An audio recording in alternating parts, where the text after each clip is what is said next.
Hi, my name's Stephanie. I am trying out podcasting, I guess, or maybe vlogging. I'm not exactly sure. I've been very vaguely thinking about what I might want to do. I've been really just diving deep, or as some might say, eyeballs deep into the knitting world, and I can't get enough of people's um, uh, podcasts on or vlogs, video logs. They're so interesting to listen to. I already listened to one or two sewing podcasts, actual podcasts, and they're just really entertaining, and it's really nice to see what other people are doing, get some inspiration, and just like for future, because I am a newer knitter. I've only been knitting since November, actually. For whatever reason, the first time in my life it clicked completely, and I don't exactly know why. I have some suspicions, but I think that's just something for the future to get into. That could be interesting. But for today, the reason why I've decided to create this video is because I just received in my very expensive order from Knit Picks my very first drop spindle. One of the things I'm getting really excited about is the idea of spinning, dyeing my own fibers, just creating, because that is who I am. I love to create. Also, I just need to excuse my voice, actually. I'm going to take a little pause in this. I am a little bit ill. I have a cold that's been building all week and since last weekend, and just in the last probably about less than 48 hours, it's finally kicking in and it's actually turning into something. I'm not like so sick. Like if today was a work day, I probably would actually go to work, but I'm very, very happy that this is one of my days off and I get the next 2 more after this. So hopefully by the time I return to work on Sunday, I'll be feeling a lot better, maybe even sound a little bit better, especially because I work in the health industry. I'm working one-on-one with my patients, and at times I am literally, their head is right here in front of me. I'm a massage therapist, so it's a little bit personal, and I'm pretty sure I got sick from a patient, and I don't want to get my patients sick, obviously, but it's hard to justify taking time off. I got cut off. I was just saying that it's not fair of me to last minute cancel on my patients when I expect my patients to give me at least 24 hours notice. So it's good that I have this extra couple days off already in my schedule. Anyways, okay, let's get on to the actual reason why I'm recording this, which is to assemble and show off my drop spindle, which I'm really excited. So I've watched actually quite a few spinning videos, both with actual spinning machines, as well as several drop spindle videos that demonstrate how to draft, how to spin the spindle and all that, but I haven't actually seen anybody unpack. So I have, in my eagerness, I kind of ripped it open, but I'll show you what it came in. So it did just come in a simple plastic bag with a couple of staples in there, nothing super fancy at all. And there were, I guess, 4 items technically, so three parts that are integral to the actual object, and then just a piece of paper, which I actually, when I first opened it, I thought it was going to be instructions, like even just how do you assemble this. So it really is just this. It is a Kromski and Sons drop spindle, and this is all that they have. So it's just this cute little photo of a woman at her actual spinning thing, and then one of these more old school ones, and then just not even really saying what it is. It's the producer of spinning wheels and accessories, and the fact that it was made in Poland. So super basic. I don't even know why really this is in there, other than like it's hand cut. Like it's really so basic. Like, I don't know, whatever. To each their own.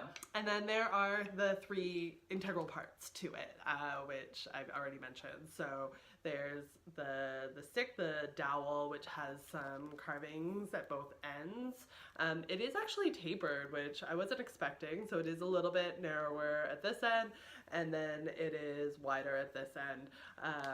So I'm assuming it's just like a tension piece. So then there's this guy, which actually has Kromski written into it, carved into it, burned into it. I feel like it might be like actually a printed, like a heat printed thing, because it has that brown, that distinct burning kind of writing, but it is indented, so I imagine it's been like stamped with a heavy like die cast thing.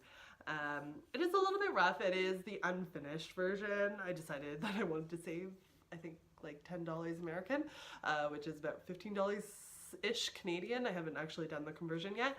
And then the third piece, sorry, I got distracted, is just this little keyhole screw thing that should go, I believe, at this end. So I'm actually going to pause this for a second. I'm going to pull up the image of this just to make sure that I am going to be assembling this correctly, because as I mentioned, there is no instructions and there's no actual image that came in the package. So it's a little bit lacking, but that's okay. There are so many things of these out there. So really, I'm not too worried. I think it'll be totally fine. Okay, so we're just gonna pause this for a moment. Okay, so I have the picture, and I actually now also have the prices in front of me. So I was wrong about how much I said was the difference between getting the unfinished version, which is what I got, and then the finished versions. So the finished versions are clear mahogany or walnut, and the different price difference, I'm actually kind of ashamed, is literally $4.50 US.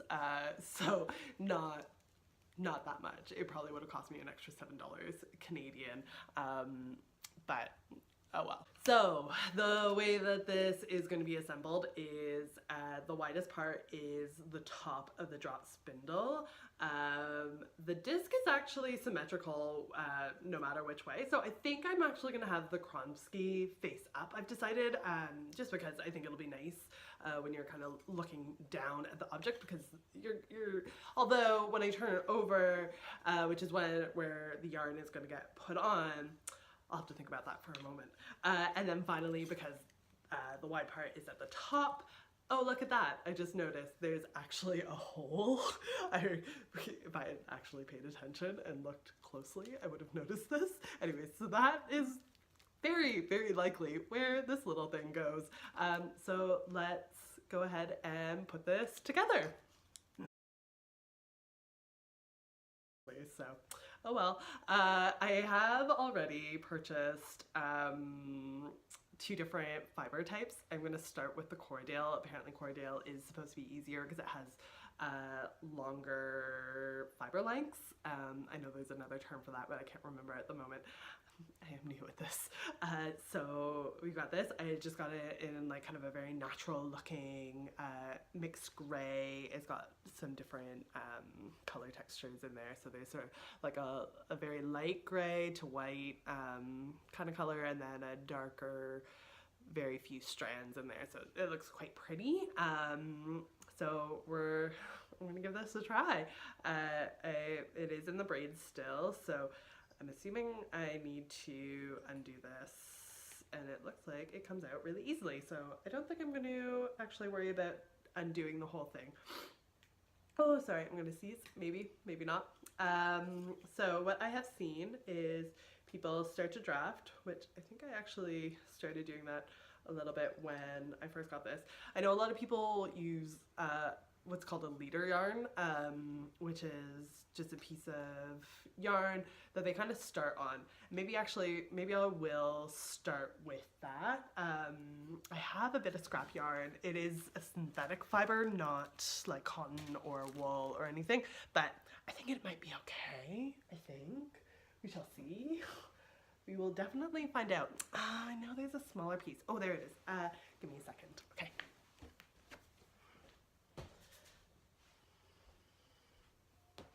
Okay, here we go. I've got this. So let's try it out. Let's see.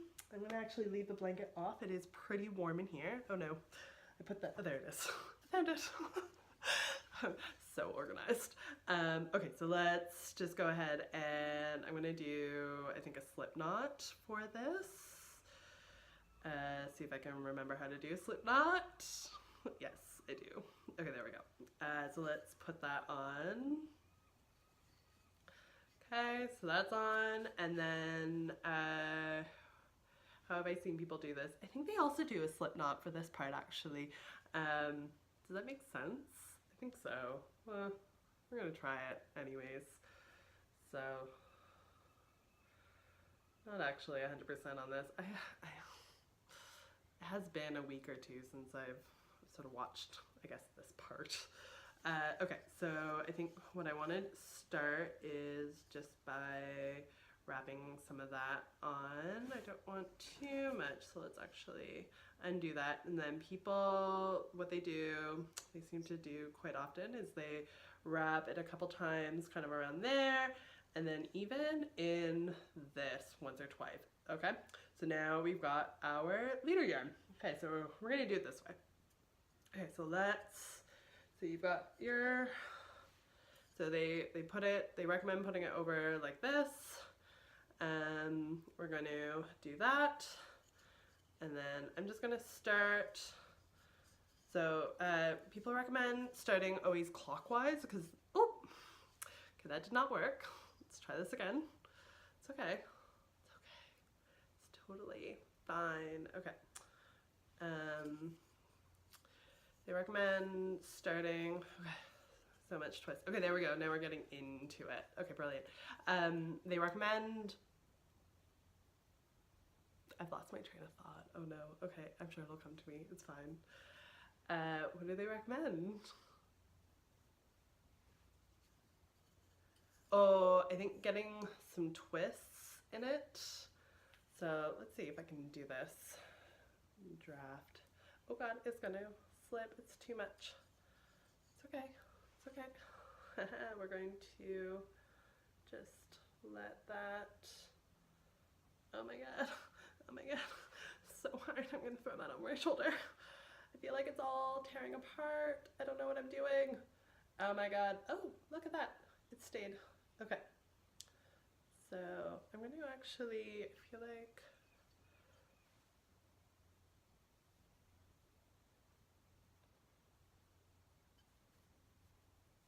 this is really hard actually. Just, oh my God. I feel like it just like kind of goes and then it's like, what next? Because this is like super lumpy. I feel like I've got crazy amount of twist here, but not like enough. I'm not drafting. I'm letting the twist come into my yarn too much, I think. That's the problem. Okay, so we're going to so thin, and then it gets so thick there.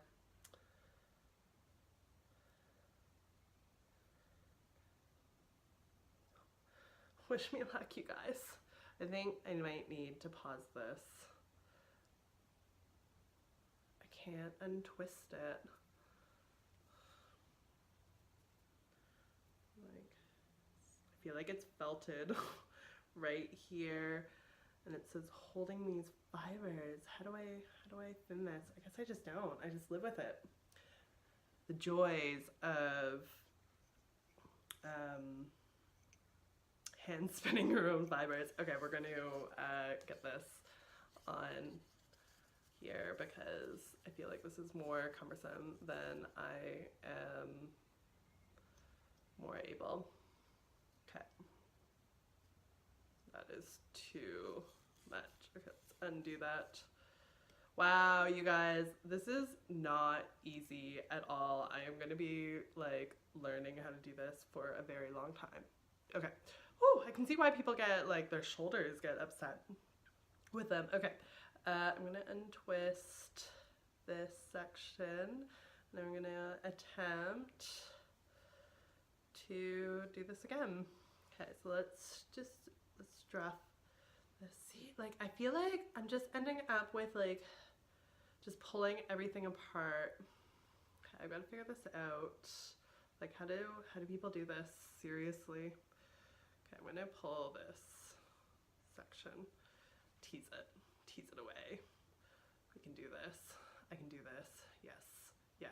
Okay, I've pulled that like crazy thick section apart. I'm gonna just like put that in there. I'm gonna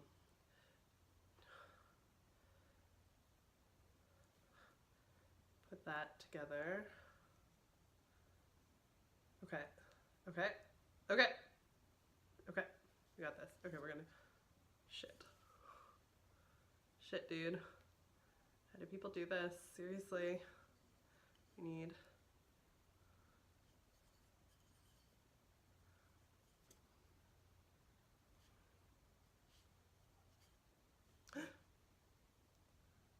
oh my god, this is so hard, this is so hard, look.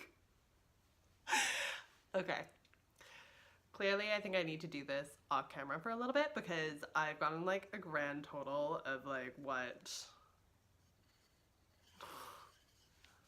is that, like 8 inches? Yeah, this is probably like 8 to 10 inches. So much success. Okay, but this is gonna be a really boring podcast if this is all I'm doing, like just failing at spinning. Because clearly this is not a like learn how to use a drop spindle. This is a like learn what not to do when you're learning how to drop spindle. I am going to have to go back to these videos, I think, and just do it as I do it or as I watch it, and hope for the best. It'll be okay. Like you keep trying until you finally figure it out, right? Yeah. Wish me luck. Okay, so I think I'm gonna leave this first video here. Although I do feel obliged. I don't know if this is a requirement. I do feel obliged to maybe show off what I've been knitting. So maybe I'll actually add that and then we'll call it. We'll call it there. I don't want this to be too long. I don't want to make people watch my videos, watch me and listen to this sick, ill voice for 45 minutes or something like that. Although I watch them and they're great and I know other people watch them and they also obviously love them. But I'm also not selling anything, not at the moment anyways, but that could change in the future, but whatever, that's not the point. Okay, so just right really close by things I am currently working on, so work is in progress, is I am knitting up these felted slippers. I will have to put the name in the comments below because I don't have it in front of me. I did this first one for my husband before Christmas, or I think around Christmas anyways, give or take a couple days. I think I managed to knit this in 2 or 3 days. I am new, I mentioned already, I'm new to knitting in general, and this is actually the first time I've even knit a heel flap, let alone something to fit around the foot. Yeah, so other than a couple hats and a couple cowls that I've knit together, I'm pretty proud of myself. I think this is pretty amazing. So I finally today, after much asking, I cast on for the second one. So I've just only done, I think, 2 rows, including, and then the cast on row. So far, my husband is very happy that he will finally get some warm slippers, especially since it does seem to be turning to spring in Vancouver, which is pretty normal for this time of year. We are coming into March. Definitely we already see crocuses and some flowers in the ground, though I heard that we might be getting more snow this Tuesday, but it won't last. It'll maybe last for like a day, if even. I think our last bout of snow last week, it was like gorgeous. There was so much snow, it dumped like tons of snow. It was it seemed like a whiteout out there. And then it shifted to rain, and then it was pretty much all gone by the next day. By the time we woke up, and it was raining, so it was washed away. It's Vancouver. We are nicknamed Raincouver for a reason. And then the other one that I'm working on is I decided to tackle my very first sweater. It is the Flax sweater by Tincanknits. It's one of their free patterns, part of their like learn to knit packages, which I think they have like something like 10, 12 patterns, and some of them are duplicates because they're like for thicker yarns versus thinner yarns, just really depending. This is the worsted weight version, so the thicker yarn. I am doing this on in not a wool, in a synthetic, hence I had a bit of synthetic fiber. It's a Caron Simply Soft yarn. It's actually, I have to say, I'm really impressed. It is really actually soft. So far, just through knitting and like tearing, I frogged so many times, and like it's certainly like, you can kind of, well, you can't really tell that it was frogged in certain spots, but it, like, you know, every time you frog it, it just kind of like burrs the yarn a little bit. But it's held up, and I'm quite pleased with it, and I think this is something that I will actually wear for as long as it kind of lasts and continues to look nice. So I officially, yesterday, maybe the day before, I finished binding off the bottom. I actually had to redo the bind once. I had to cut it off. Terrible taking scissors to your knitting. I found that the standard bind off that's in the, especially that they use even in the instructions of the knit purl bind off, just this like the regular one that is in most bind offs, just didn't have enough give. Even I am a little bit of a tighter knitter, and so I really tried to be mindful. I even considered moving up a needle for the bind off, but I don't think it wouldn't have given me the same stretch, and I like to be able to stretch. I don't think it's gonna, I hope it's not gonna bag out. I use this bind off in some of my cowls as well, and I think it just works really well. It just gives a very similar feel to the cast on, which is generally quite starchy, and I just think it's dumb, like especially like a cowl, like why is one side like stiff and then the other side like stretches really nicely? Like it does give a little bit of like a weird texture, especially in the beginning, but I have to say that my cowl, the first object that second object that I completed ever, it's worn beautifully, and you know what, I can barely even tell which side is the cast on and which side is the bind off. So I feel like that just really goes to show. And even this guy, having tried it on twice now and just kind of played with it a little bit, it's even like it's lost a bit of that waviness. So I imagine like once I've blocked the sweater, it'll even like become like more normal. My only complaint, and I have a friend who is also knitting this at the same time as me, both of us are finding there's a lot of like bagging happening right around the chest, which I'm really hoping will, once I've done the sleeves, will actually sort itself out. I did, my own fault, I didn't really trust myself, and I didn't, for some reason, I didn't trust the measuring tape that I was using. Like, I don't know what I was thinking. Anyways, I decided to add a few extra stitches in the armhole, and I'm wondering if that's maybe partly contributing to it.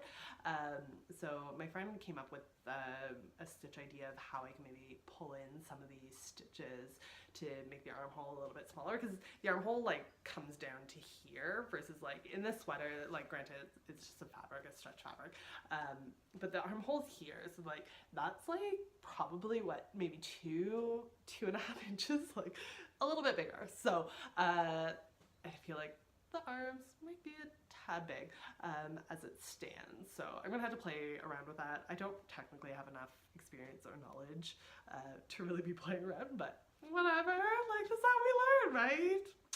It'll be fun. I do actually happen to have my cowl, my second ever finished object, right here. And this is in the Quince & Co. Owl. I don't remember what color this is, but it's one that they have all the time.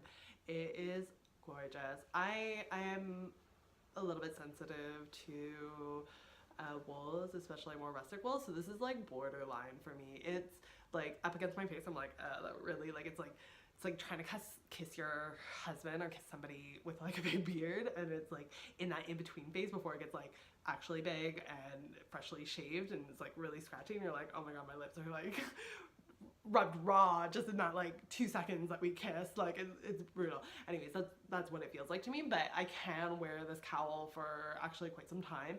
It probably helps that like I usually have a collar on, so it's not very little of it is directly against my skin. I think my face is a bit more sensitive, so I actually like, I don't think I could wear a hand knit hat, not in this type of wool, unfortunately. That's okay. It's just my life. That's who I am. And that, as far as easy access goes, is all I've got. But that's okay. I can't wait to do more of these in the future. Thanks for watching. Okay, bye.